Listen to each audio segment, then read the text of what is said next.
सो बच्चों, quadratic equation के fifth part में मैं आपको समझाने वाला हूँ नेचर ऑफ रूट्स। ये बहुत इंपॉर्टेंट चीज़ है नेचर ऑफ रूट्स, क्योंकि इस पर पूरा क्वेश्चन नहीं आता है, पर क्वेश्चन का कुछ कुछ पार्ट इस पर बेस्ड होता है, स्पेशली एडवांस में। तो इसको हम अच्छे से समझते हैं आखिर नेचर ऑफ रूट्स क्या होते हैं। ऑल्दो आप लोगों ने 10th में भी इसको पढ़ चुके हो, पर इसको फिर भी हम एक बार अच्छे से देखते हैं डिटेल में। तो ध्यान से देखिए नेचर ऑफ रूट्स। तो इसमें क्या होता है, डिस्क्रिमिनेंट जो आप लोगों ने 10th में पढ़ चुके हो वो क्या होता है, d is equal to b square minus 4ac। तो लेकिन कभी आप लोगों ने एक क्वेश्चन पूछा कि इसको डिस्क्रिमिनेंट ही क्यों बोला गया।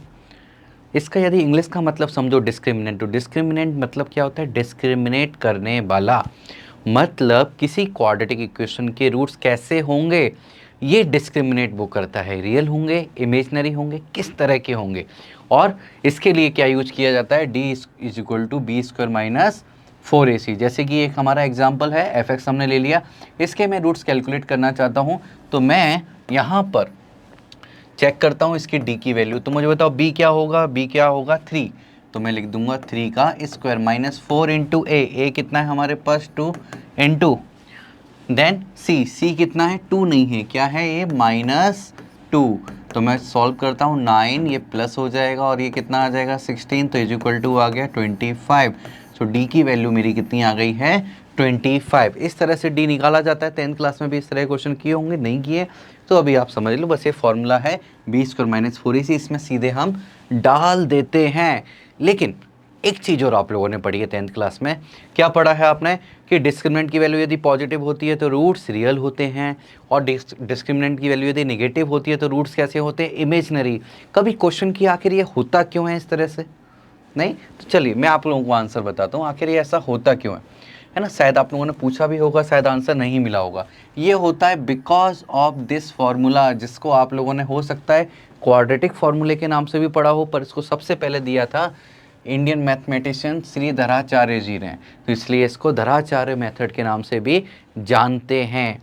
और इन्होंने क्या दिया था, x is equal to minus b plus minus root d upon 2a।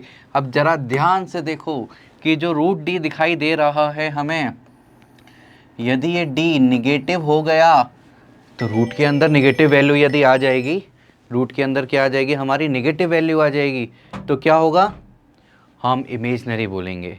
इसलिए रूट के अंदर हमें क्या चाहिए, पॉजिटिव वैल्यू चाहिए रूट के अंदर, तभी रूट डिफाइन होता है। इसलिए यहाँ से आया कि रूट के अंदर जो d है वो पॉजिटिव होगा तो आंसर हमें रियल मिलेगा, यानी कि x की वैल्यू जिसको हम रूट बोलते हैं, रूट हमें रियल मिलेगा। और यदि निगेटिव है तो रूट हमें कैसा मिलेगा, इमेजनरी मिलेगा, x की वैल्यू इमेजनरी आएगी। तो इसी तरह से ये यहाँ डिस्क्रिमिनेशन किया है कि nature of roots, nature of roots real होंगे।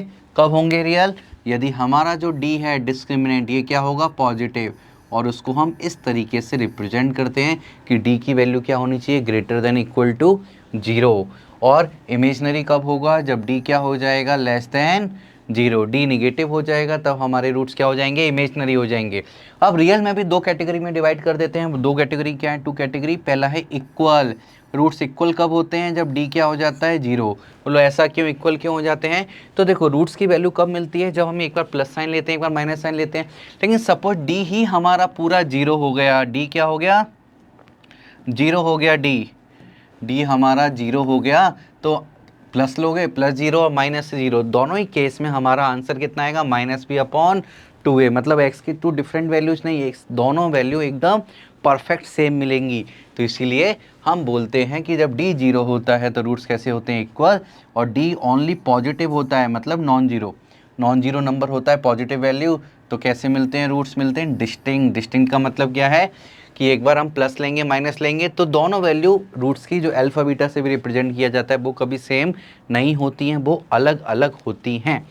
तो इसलिए हमें इस चीज़ को याद रखना पड़ता है। नेचर ऑफ रूट्स में d निकालो, d यदि 0 या पॉजिटिव आया तो रियल, निगेटिव आया तो इमेजनरी। 0 आने पर दोनों रूट्स इक्वल होंगे और निगेटिव आने पर रूट्स कैसे होंगे, डिस्टिंक्ट होंगे। तो आई होप आपको समझ में आया होगा नेचर ऑफ रूट्स क्या होते हैं। चलिए आगे बढ़ते हैं नेक्स्ट वीडियो में।